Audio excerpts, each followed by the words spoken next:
Welcome everybody back to Zelda Bomb Squad. I am your host, the man, the Frosty Man, and welcome back to Frosty's Bar Tales. Now, unfortunately, something rather severe has recently taken place, and, well, somebody needed to learn a lesson in life that you need to not let your mouth write checks that your ass can't cash. Now, that came at a price, and brace yourselves.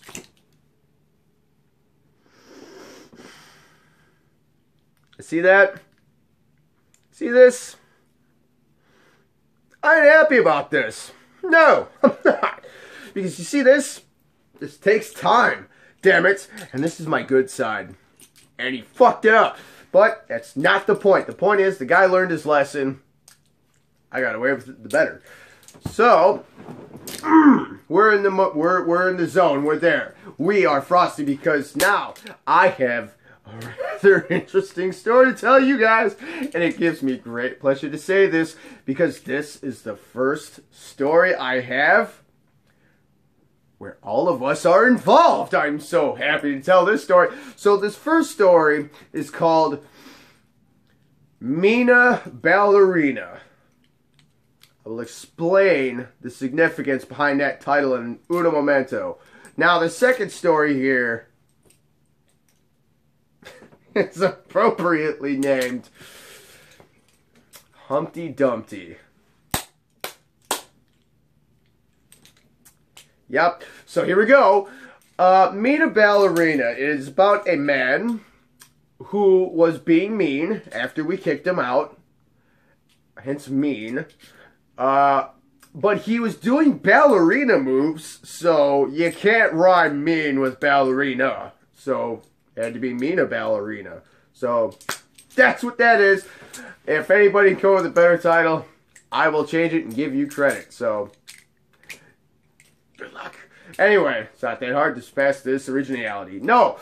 So, the reason I say this is special is because this guy, damn it, he made us go against what we do. Now, everyone's gonna, okay, what do bouncers do? Bouncers are dickheads. Bouncers are assholes. Bouncers are wicked some bitches. No, we're not. We think of it this way. Think of it this way, folks. We are standard morale bearers. Yes, here is the bar, the morality bar. Ironically enough, because that's where we work. I'm proud of that one. Now, here is the bar of morality. Okay, this is us. This is me right here. This is me. This is Mayhem. This is Tough Tony. This is Simba. All of which are part of the story. Mayhem, who was once formerly known as Boobs. I decided to give him a better nickname, so he's Mayhem. So yes, this is us. This is us right here. Now, if you are in our establishment and you fuck up, we're going to look at you and be like, hey, you fucked up. And what is an adult going to do? An adult's going to be like, dude, you know what? You're absolutely right. I fucked up. Like, I shouldn't have had that shot of Patron. I definitely shouldn't have pushed that guy. I shouldn't have barfed in her handbag. I shouldn't have whipped out my willy. It happens. So, we are adults. And we're dealing with adults. See what we're doing here? We will treat you like an adult. We will give you an opportunity to be an adult. We're not a dickhead first. We don't push first and ask questions later. No. We tell you where you went wrong. And it is up to you to determine how we are going to be because we carry ourselves with dignity and pride. Here we go. Now, a lot of people won't agree with that. Well, here's the pride part. We will treat you like an adult and say, you fucked up. And it is up to you to be like, A, I'm an adult, yeah, I fucked up. Or B, you can be like, no, how did I fuck up? And you be like, well, you drank too much, you barfed, you whipped your dick out. And that's up to you to be like, oh, yeah, I did that, didn't I? Well, I shouldn't have. Or you can just be like, well, fuck you, bitch. And when we are the morale code, and we say as adults, you fucked up, and you look at us and go, no, fuck you. You're not being adults with us. You're being bitches about it. You're being children about it. So how are we going to treat you? Like a little bitch. Like a child. You know, if you're going to be an adult, we'll treat you like an adult until you don't want to be like one anymore. See? That's the... Which one was that describing? That's the pride. That's the pride part of it. So, this guy gets kicked out for being too drunk. Right? So, we kick him out. I'm in IDs. And, no, like, he was way too drunk. He's bumping into people. He looks like he's about ready to barf. And he's being an asshole about it. So, he's like, well, what the fuck you guys kicking me out? You did. You did do something. You were a little too drunk. You need to go home, sleep it off, come back tomorrow, come back Sunday. Fuck, come back Tuesday at 3:30 p.m. Doesn't fucking matter. Might not serve alcohol at that point. I don't know. That's not my point. The point here is that we're going to offer you, like, a way out of the situation, you know? You work with us. If you're cool with us, we'll help you out. Okay, let's help you order a cab. Let's call you a cab. Fuck, we'll even pay for it if we have to, because that's what we do. We're gems. We are scholars. We're stallions. Sexy ones. That's. But the thing here is this guy was being dickish. Like, big time dickish. So, I'm in IDs, and Mayhem and Simba, they get him out. So, Simba is doing his thing. Mayhem is doing his thing. Tough Tony comes out because, well, Tough Tony has to. And this guy is... It's like, no, man, well, fuck you guys. I was doing that. You guys are a bunch of gay, but the F word. I'm not going to say it because that's one of those gray words. It's like, it's not really okay to say it unless you are it. I'm not, so I'm not going to say it. I'm not going to risk pissing anyone off. No, it's much like the N-word. And that's not getting said. No, it's not. Not happening. No. So, he's like, you guys are a bunch of gays. And we're like, I'm not gay. And then, after he calls us gay, he starts doing this little ballerina thing where I'm actually sitting on my bed, so it's not doing it that well. But, like, he actually silhouetted up like this and spun like that. It was like, the fuck are you doing? And it was just awful. And the simple fact that this guy kept doing it, and the whole time, it was just, he's like, man, you guys a bunch of quits. Well, I fucked your wives. It's like, I thought we were gay. Like, you're going from calling us gay to saying you're fucking our wives. And, okay, here's the thing. Now, here comes that dignity part. Remember, I explained pride, here's dignity. If you throw a punch at us, we are going to respond back because we have to do what? Uphold our dignity. We're not going to let you punch us, so we're going to restrain you. So, if you're going to come at us verbally... dignity, we gotta defend ourselves verbally. So if you're gonna be like, we're gonna be all like, well, to you.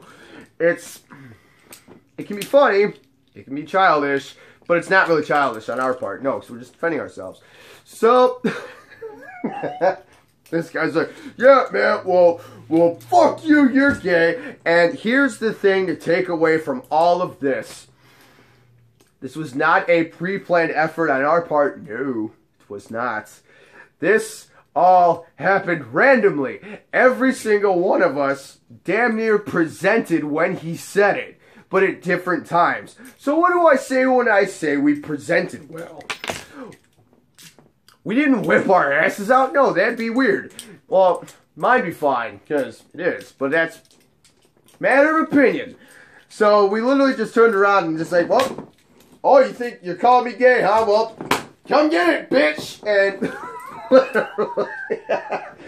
oh, God. At one point, we all did it to this guy. It was funny.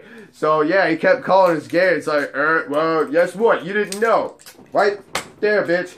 It was funny. The whole time, he's like, man, fuck you. You guys can't be fucking doing this shit and be talking to me.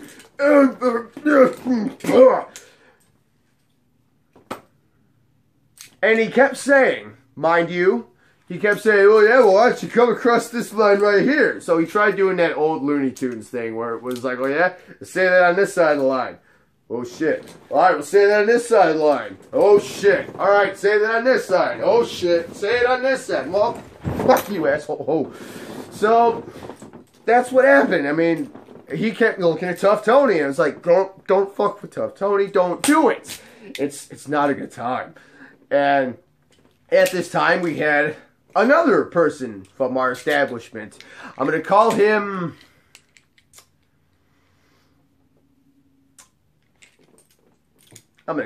Johnny Fresh. Why? Because he will always just bust out in dances and just sing like every lyric to every song because he knows everything.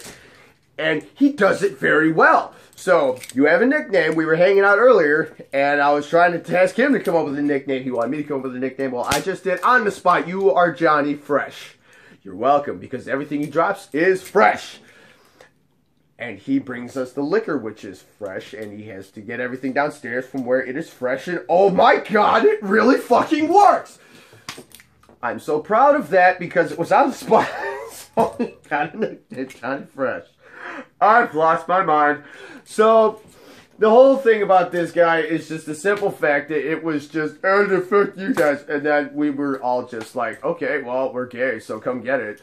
And it was adorable because he kept like doing his little spinny ballerina thingy that he was doing. And he kept, oh, across this line. Whoa, across this line. And across this line. And it was like, well, okay, well, step, step, step. And I guess he was with this court official, and she was trying to get him back in. And we're like, ha!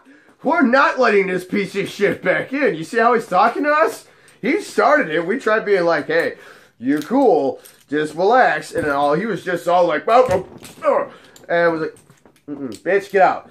So that's how that ended. So it basically got him walking off the property and then having to be hugged by 4 different people out in the parking lot to calm him down. So me and the ballerina needed hugs to get calmed down. You are a badass in all of our books, in all of our lives, because you called us all gay and you spun around in a silhouette. Good job, bro.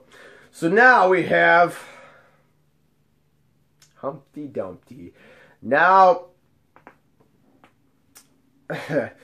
this one was interesting to say the least.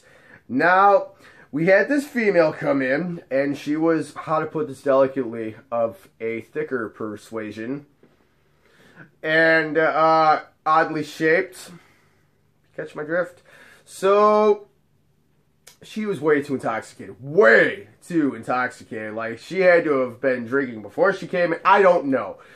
So, she's being a dick to the one person you don't want to be a dick to. I'm not talking about me, because, well, I can be a funny dick me, but it's almost more funny to watch Tough Tony be a dick, because he's not Tough Tony from the start. No, he's not. He is regular Tony from the start. If you're cool with him, he's Tony. If you're not cool with him, Tony becomes Tough Tony. And I'm telling you right now, you don't want to deal with Tough Tony, because Tough Tony is a really tough Tony. You want to deal with regular Tony when he's not Tough Tony. He can change. It's almost mesmerizing to see. Like, he will just, how can I help you? How can I help you? What can I do for you? And you push his buttons, and this can turn into, alright, get off the fucking property, and you don't want to do that to him. He can be that Tough Tony. So, that's really all needs to be said about this one. So, she is done. She's had enough. She's bumping into people. She's falling over. She's eating shit. And it's time for her to go. She's got to bounce. Again. And again. And again. I'm sorry. I used to be chunky, so I have a right to say this. So,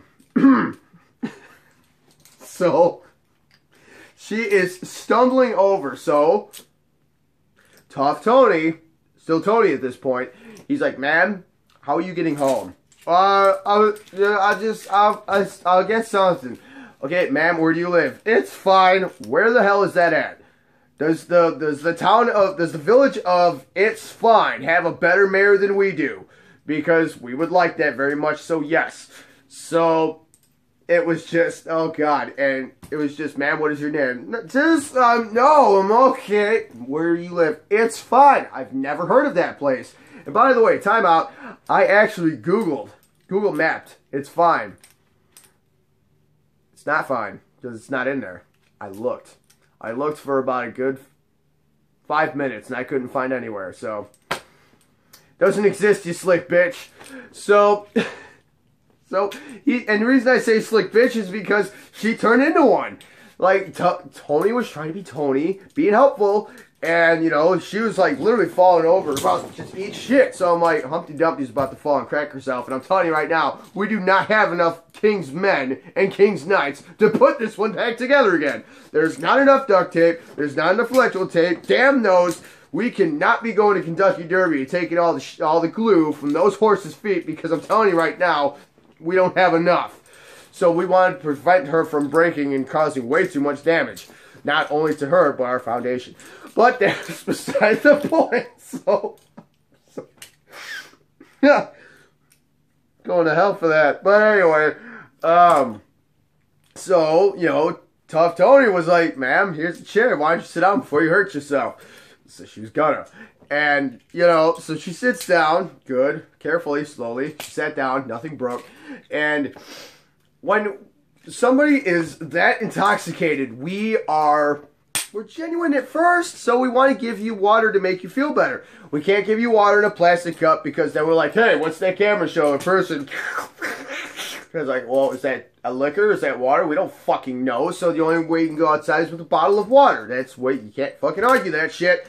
So we give her one, and she's just, like, she's sitting down, and she has her water bottle. This isn't water, but I don't care. So she would just sit there and drop it, and she would look at Tough Tony and bellow at him in a very, very deep, roracious tone of, I command you to pick up my water. I'm not kidding. I was terrified when she did this the first time. I damn near shit. So, when you cause this to break, I'm like, ha! So, he looks at me. I look at him, and I'm like, oh, shit. You are not talking to Tough Tony that way. You don't want to do that. So, yeah, here you go, ma'am. And she just, with her hoofs aloof, she just, pick up my damn water. And looks at me. Look at him. Got it. So he picks it up, gives it back to her. Now, she dropped it a third time, and he goes, ma'am, I'm only picking this up one more time. Do not drop it again. And she's being bitchy about this, so I can understand why Tony is now turning into Tough Tony. He tried. So, much like God did. And her mother. But that's beside the point. The point here is that she picks it up, and now he's like, okay, ma'am, I'm tired of this game, okay? I'm tired of this. Where do you live? How are you getting home? Can we call you a cab? What is your name? Where are you going? And she would just sit there, I'm fine, it's fine. You stop being this way. And she is shaking her water bottle at Tough Tony. And if there's something you don't do, it's shake water at Tough Tony. You want to know why? Because Tough Tony got mad just right like that. And the water bottle whipped right fucking past me. And all of a sudden, she just goes, oh, why do you gotta be so mean? And she starts bawling her eyes out for the first time out of a grand total of 4 times. Why she cried, I don't know. And it was just, oh, God. What are we, I don't know. It was just, oh, God damn. So, the cab / crane eventually came to pick her up and take her back off to the merry land of, Hostess cakes and ho-hos in Twinkieville. I don't know. And she came back like the next night. She's completely apologetic. Her Chihuahua-sized friend was being absolutely bitchy towards Tough Tony. But that's a different story for a different day because that's all we have time for. So, everybody, that is that. So, again, next time you deal with bouncers at a nightclub, just think of them as morale standards. It's all we are. We want to keep everybody in the moral code. We're not being dicks. We're being adults, and we're trying to talk to adults. And when adults stop being adults, we stop treating adults like adults. We treat them like what? How they're acting. So next time you get kicked out of a club, and an authority figure, a bouncer, is trying to talk to you, remember, they're trying to treat you like an adult. Be a fucking adult. If you're going to be a little bitch, they're probably going to treat you like a little bitch. Just remember that. Oh, by the way, somebody asked me the other day, walked right up to me and goes, Frosty, how can I get on Frosty's Bar Tales? And I went, fuck you talking about? How? What do you mean? Like, you want to tell a story? Or no, like, how do I get a story told about me? You have to do something memorable, funny, and or stupid in order to do that. And this person goes, I can do stupid. And I had to quickly, what did you do? Okay, no, it has to be organic. I can't see it coming. And she goes, oh, God damn it. And walked away. I'm like, so, if you know where I work, don't do stupid stuff on purpose just to get on here, please. Don't do it. It'll just cause more problems for everyone involved. So, just please don't. On that note, that's it. This episode's gone on long enough. So, everybody, thank you for joining me. Greatly appreciate that. Join the Bomb Squad. Join all of us. You can join Frosty. Follow the link at the bottom of this video right down there. And just tip your servers, tip your waitresses, tip your bartenders. Don't be dicks to the bouncers, because we have hearts too. We're not assholes right away. So everybody, that is that. Thank you for joining me. Greatly appreciate it. Come back next time. But until then, all of you out there, including you bad ones, you know how I'm talking about, you stay classy. Well, hello everyone. Kind of screwed up the ending right there. So we're doing it again. So, all of you people, friends, family, co-workers, customers, the good ones and the bad, you all remember to stay classy.